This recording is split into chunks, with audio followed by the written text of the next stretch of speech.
Estoy en el tarde, amigos de Sax. Ujú. ¿Cómo están? Espero que estén muy bien. El día de hoy tengo el placer de que esté conmigo una persona que ya había estado conmigo en los meses anteriores y me pareció muy importante que esté con nosotros para contarnos la continuidad de la historia, que es pues un caso, yo creo que violento y de la vida real. Muchísimas gracias por estar conmigo, Lizzy. ¿Cómo estás? Bienvenida a Sax otra vez. Hola, hola. Muchísimas gracias por el espacio. Gracias por darle continuidad al caso. Gracias por querer hablar del tema que luego, híjole, no nos gusta hablar de este tema, pero pues es necesario.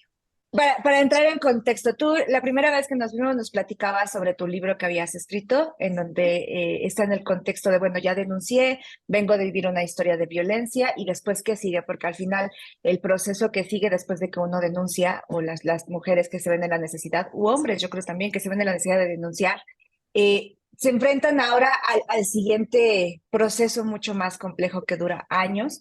Y tú nos traes buenas noticias el día de hoy porque ya por fin se cerró tu caso y ya tenemos un veredicto del proceso. Cuéntanos sobre esto.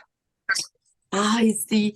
Eh, bueno, primero les presento a Lluvia, que se coló a la entrevista porque, híjole, hija de Dios, aquí quiere estar a fuerza. Sí, les traigo buenas noticias. Intento poner la cámara en algún lado que nos funcione, pero bueno, ya saben, así es esto del famoso Zoom. Em, el juez en este año, en abril pasado, dictó sentencia condenatoria a mi agresor por 1 año, 3 meses y 22 días.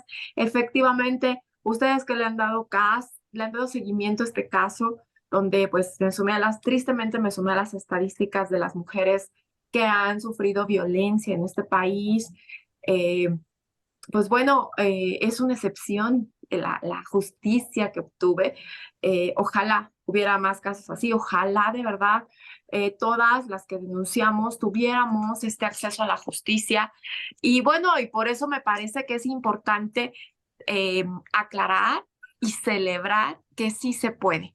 A pesar de todas las circunstancias legales, lo cansado que es denunciar, porque la vez pasada les contaba lo desgastante que es, lo difícil que es y a cuántos miedos una se enfrenta por ejercer nuestro derecho ante este delito.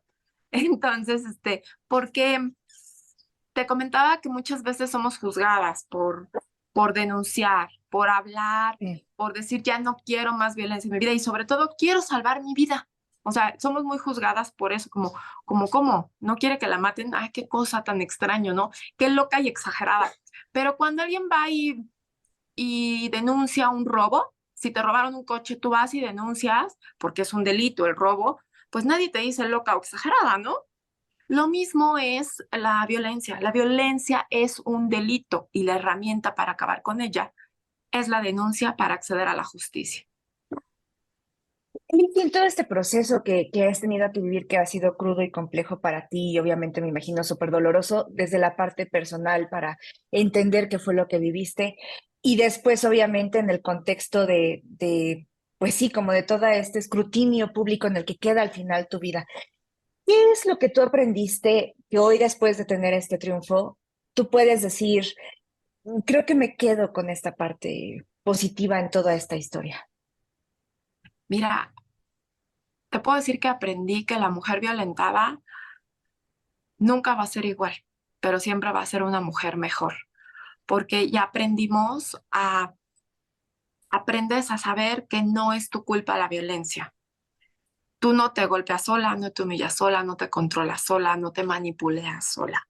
Y En ahí mi me caso, gustaría, me gustaría sí. apuntalar también en la parte aparte de que tú no lo haces sola, el que la otra persona lo haga tampoco es directamente tu culpa, Ah, ¿no? no, ¿No no, es no, así? pero Ujú. es parte del trabajo del violentador hacerte creer que es tu culpa, que él reacciona de esa forma porque tú sonreíste así, o tú te vistes así, o tú no volteaste a cierto momento. O sea, siempre va a ser culpa de la otra persona y no de la persona que está ejerciendo el delito.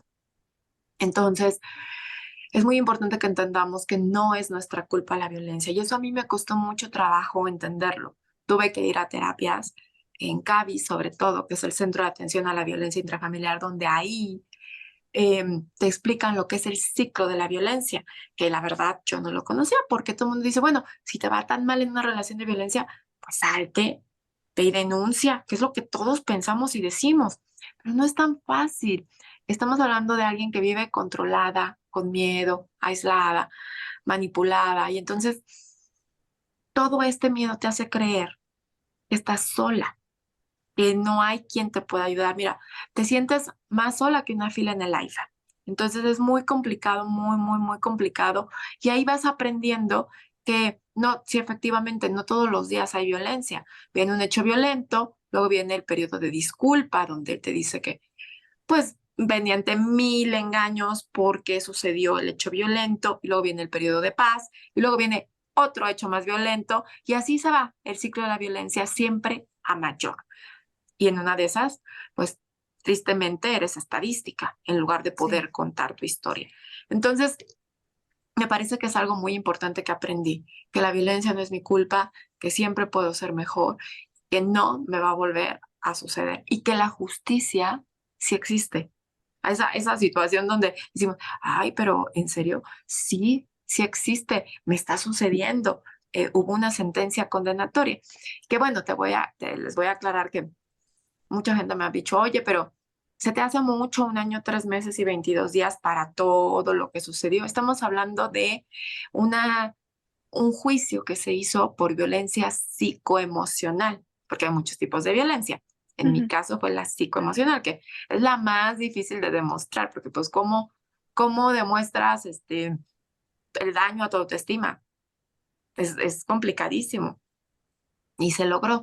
Y entonces me han preguntado sobre, ¿estás de acuerdo con que este es el periodo de tiempo que tenía que tener de prisión? Y yo siempre les he dicho, mi interés bajo ninguna circunstancia es que pise la cárcel o que pisara la cárcel. Mi interés era que no me matara. Ya, ese es el interés de cualquier mujer que va y denuncia. Todo lo demás es adicional porque así está la ley.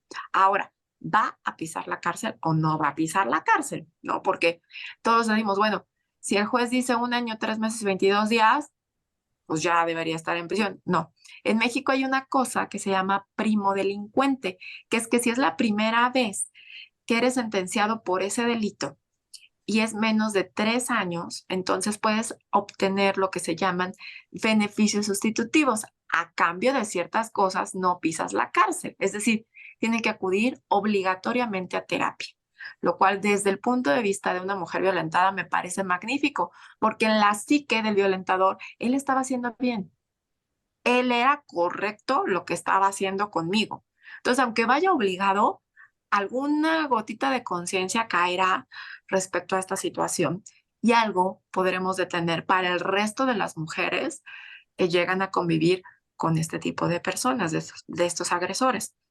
También va a estar registrado en el registro de agresores, valga la redundancia, que yo no sabía que existía, no sé si tú lo sabías, pero No, no es tenía el gusto. como no, pues es como un buró de crédito, pero resulta que esta vez si lo consultas, pues te puede salvar la vida, porque ahí están registrados los sentenciados o las sentenciadas por violencia, por todo tipo de violencia.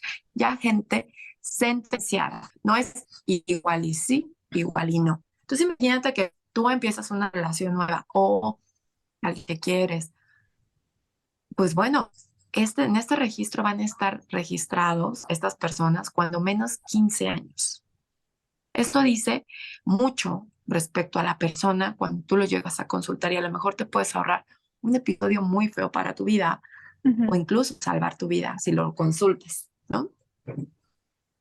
Sí, por supuesto, qué importante está esto. Y aparte de tener el registro, y me imagino que también para las siguientes oportunidades que estén ante la ley, pues entonces también pueden ellos escaparse menos de estas beneficios de ser la primera vez que cometen un delito, ¿no? Exactamente. Sí, por supuesto, si reinciden, pues ya no son primo delincuente y entonces efectivamente ya no hay estos beneficios sustitutivos. Eso también ayuda, la ley ayuda a que no se reincida, no, Ujú. rescinda. Bueno, que vuelvan a hacer este delito. Me parece algo interesante porque a lo mejor son cosas que que me hubiera encantado no tener que saber, pero ya que la sabes, dices, oye, la ley sí funciona si lo logramos hacer de esta manera, ¿no? ¿Por qué? Porque muchas veces hay muchas carpetas de investigación de mujeres violentadas que son archivadas. Y uno dice, ¿por qué? Pues porque la ley hay cosas que no contempla, como que la mujer violentada es amenazada por denunciar. Y entonces hay veces que dices, híjole, mejor aquí la dejo porque qué tal, esto se puso peor, se supone que con esto yo ya iba a tener eh, una vida libre de violencia y resulta que fui, denuncié y me fue peor, ¿no? Entonces, hay muchísimas carpetas donde las mujeres las dejan por amenaza. Eso, al parecer, hasta ahorita la ley no contempla ninguna situación y entonces dices, bueno, pues es que fui y no pasó nada, de hecho se puso peor. Porque aunque te dan las medidas de precaución, las medidas cautelares de precaución, pues te dan un papel donde esta persona violenta no se puede acercar a ti, ni él, ni por interpósito, que es por terceros.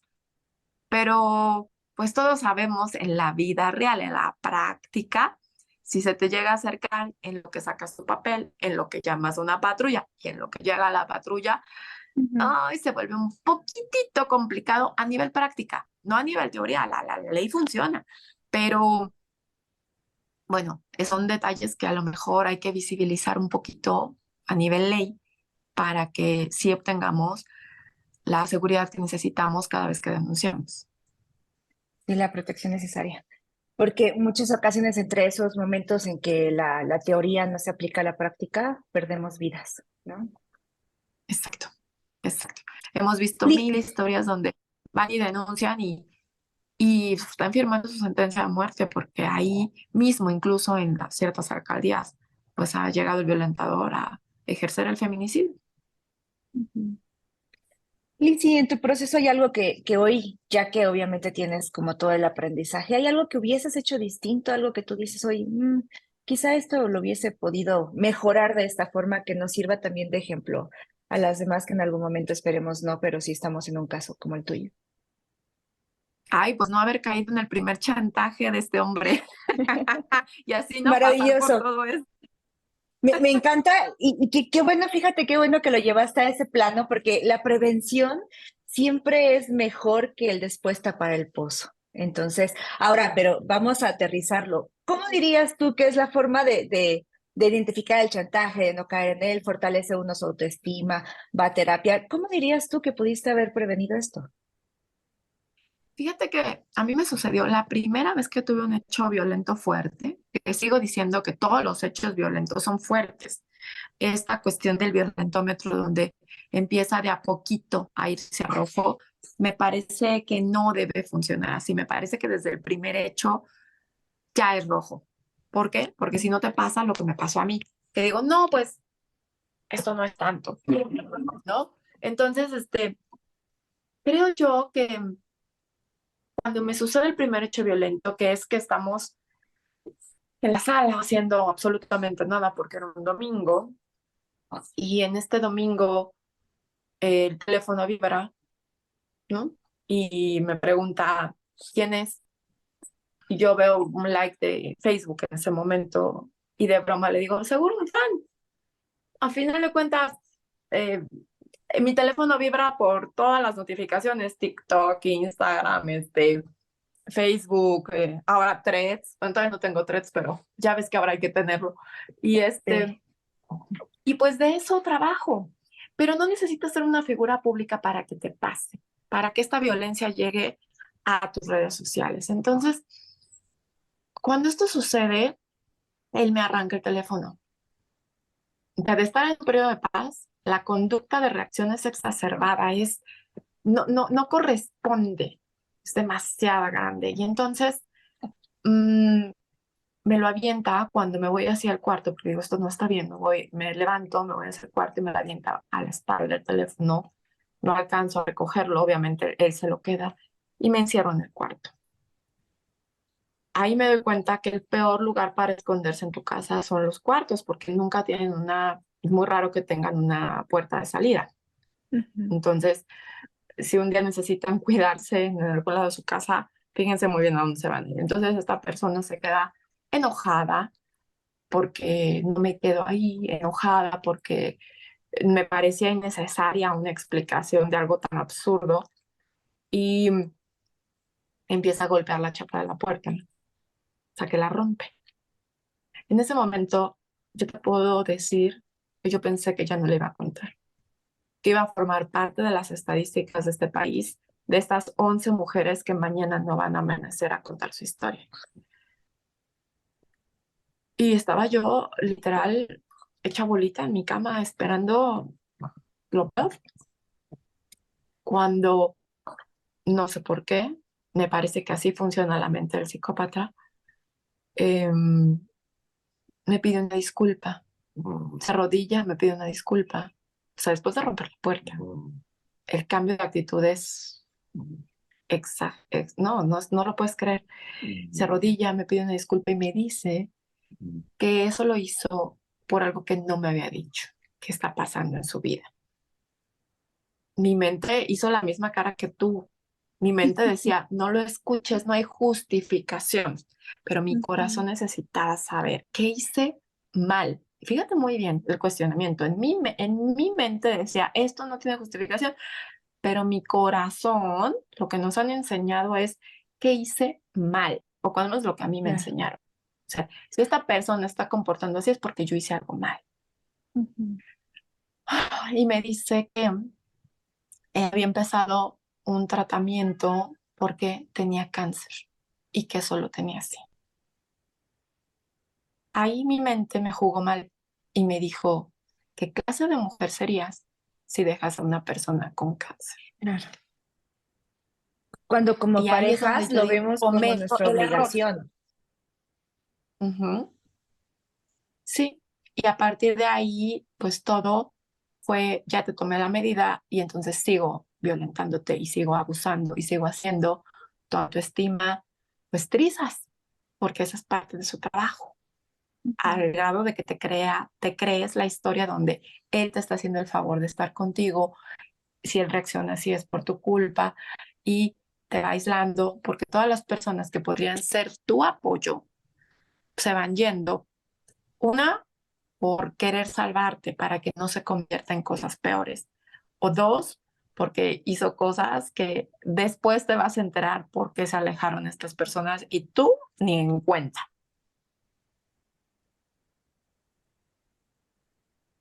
Qué complejo. ¿Y cómo prevenimos esto, Liz? Si vamos a terapia antes, tenemos un núcleo de confianza, ¿cómo dirías tú que podemos prevenir? O sea, porque al final a lo mejor ya estás ahí, pero si alguien, alguna chica jovencita o incluso de nuestra edad más grande, quien sea, porque para la violencia no hay edad. Pero si alguien lo estuviese viendo y dijera, "Ah, ok, me identifico", o a lo mejor tiene dudas con su pareja, ¿cómo dirías que podemos prevenir esos el meternos en una relación, el huir al primer momento? Porque nuestro corazón muchas veces pues está muy manipulado también por lo que deberíamos ser como pareja, ¿no? Sí, muy, muy manipulado. Esta parte donde si me quiere va a cambiar, o el amor Ujú. lo aguanta todo, o lo soporta todo, nos ha hecho mucho daño. Sí. Eh, no sé cómo se pudiera prevenir, porque yo estaba yo estaba cierta que estaba haciendo bien al quedarme ahí. O sea, qué Sí. triste reconocerlo, pero yo estaba cierta de que era una mujer de bien la que se quedaba ahí cuidando a esa persona con cáncer, que obviamente después salió que jamás tuvo cáncer, ¿no? Pero, pero el punto interesante es, creo que las parejas que educan hijos en la actualidad, ¿no? Estos jovencitos tendríamos que tomar en cuenta estos focos rojos que nosotros vemos por nuestra educación como normales, como algo que sí realmente son violencia. Porque yo no lo noté. O sea, te voy a ser muy sincera. La mujer violentada es la última que se entera que está en una relación de violencia. Porque no lo notas, porque estás educada para aguantar eso. No le estoy echando la culpa ni a mis papás, así es, así sucedió, así me tocó y afortunadamente pude salir de viva y afortunadamente ya entendí que eso no es amor. Entonces, Me parece que está en la prevención, está en la educación, pero para eso pues tenemos primero nosotros como adultos, que somos los que estamos criando a estos chicos, a estas chicas, entender qué sí es amor y qué sí es violencia. Y que sobre todo entender que la violencia es un delito, no es, es una loca exagerada porque Ujú. no le gustó la broma. No es así, es un delito. Totalmente. Totalmente, muchísimas gracias por esta reflexión. Estoy totalmente de acuerdo contigo en que tenemos que empezar con la educación, tenemos que empezar a quitar vicios y sobre todo tener la valentía como tú, de que pues si ya estamos hasta el cuello en algo, pues muchas veces alzar la voz. Y por eso quiero que me platiques a futuro, que ahorita ya tienes tu segundo libro, que es esta parte de, bueno, ahora ya denuncié que sigue parte 2. Dinos qué vamos a encontrar en ese libro ahora, ya después de este resultado positivo. Ay, pues todo lo del juicio, todo lo que sucede en un juicio, porque el primer libro acababa en la vinculación al proceso, que es en base a varias audiencias demuestras ante un juez que existe un probable delito, pero sigue siendo probable. Para eso es el juicio, para que el juez diga si es condenatorio o no, no, no, no, no, el señor es totalmente inocente y ya, ¿no? Entonces, ¿qué pasa en el juicio? Porque se alarga otra vez. Repito, yo vuelvo a escribir este libro porque desde el primer libro a mí me hubiera gustado saber a qué me enfrentaba, cuánta paciencia tenía que tener y cuántas formas hay de alargar legalmente este proceso para el violentador, porque es lo que quiere hacer, que te canses.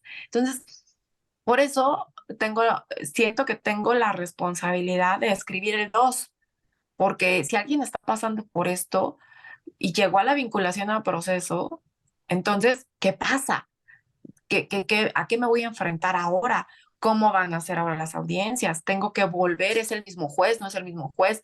¿Te cambian de MP? ¿Es el mismo? ¿Qué sucede? ¿Y cuáles son los artificios de paciencia que tienes que tener? Porque Mm. legalmente hay muchos recovecos.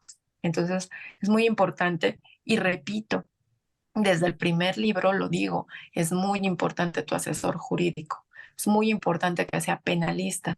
En mi caso, le quiero agradecer al licenciado Marco Antonio Chávez porque literal salvó mi vida, porque él es un abogado que todas las mujeres que tengan este caso de violencia deben tener en cuenta que su asesor jurídico tenga perspectiva de género, es decir, entienda lo que es la violencia hacia la mujer, porque Claro. si no, vas a salir de una relación de violencia a otra relación de violencia según para defenderte y no va a entender de qué se trata. El abogado debe pedirle al juez que juzgue con perspectiva de género. Y hay gente que dice, ay, pero juzgar con perspectiva de género es que le crean todo a la mujer. No, no, no, no. Juzgar con perspectiva de género significa que el juez va a tomar en cuenta todo lo histórico social que ha tenido el hombre con la mujer para poder lograr su sentencia. Nada más. Pero tú como víctima sigues teniendo que aportar las pruebas. No es llego y me creen todo. Tienes que volver a aportar las pruebas necesarias, que en este caso fue prueba fundamental el peritaje de Cavi, porque ahí son expertas en este peritaje psicoemocional que demuestra si hubo un daño o no hubo un daño respecto a la violencia psicoemocional que viviste. Muchas gracias. Pues, ya saben, amigos de SAC, si tienen alguna duda, lean el libro para que se puedan, ambos libros para que se puedan enterar. ¿Qué sigue, Lizzy? Ya terminas esta parte, obviamente me imagino que estás con otros proyectos. ¿Qué sigue a futuro para ti? ¿Qué te gustaría crear ahorita que ya este capítulo está llegando a su fin? Oye, carpetazo, ya, ya, ya. Pero el libro sale en noviembre y Hasta noviembre. también, en noviembre, sí, porque en noviembre está el famoso el Día Internacional de la No Violencia. Entonces lo quiero Ok, combinar, no va a ser justo ese día, pero lo quiero combinar la presentación del libro con una celebración a la que quiero invitar a ti y a toda tu audiencia, porque vámonos al Ángel, vámonos al Ángel a celebrar, chicos, chicas, porque una mujer salvó su vida. Luego vamos al Ángel por cada cosa, pero de verdad, cada vez que una mujer denuncia, cada vez que una mujer logra una pensión, cada vez que una mujer salva su vida, deberíamos ir al Ángel, claro. porque eso significa libertad, eso significa salve vidas.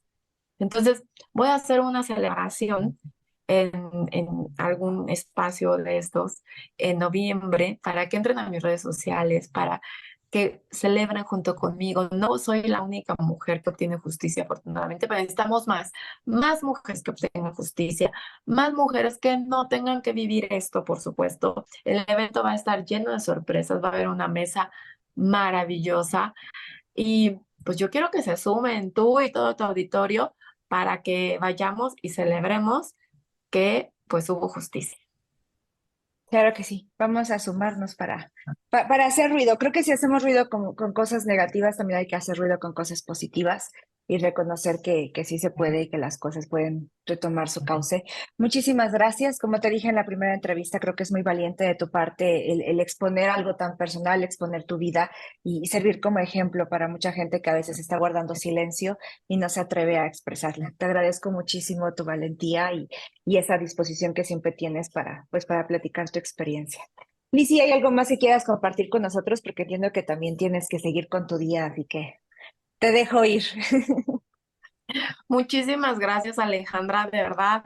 Es increíble que haya medios como tú que quieran darle el espacio a este tipo de temas, porque obviamente no es un tema lindo, un tema que nos encanta platicar, y que sobre todo te quiero agradecer que formes parte de mi red de apoyo para que yo siga viva. Te agradezco muchísimo. Muchísimas gracias. Gracias, gracias, gracias. Te mando un abrazote y aquí estamos. Espero vernos en noviembre, sin duda alguna. Claro que sí. Hasta luego. Gracias a tu auditorio. Gracias. Nos vemos pronto, amigos.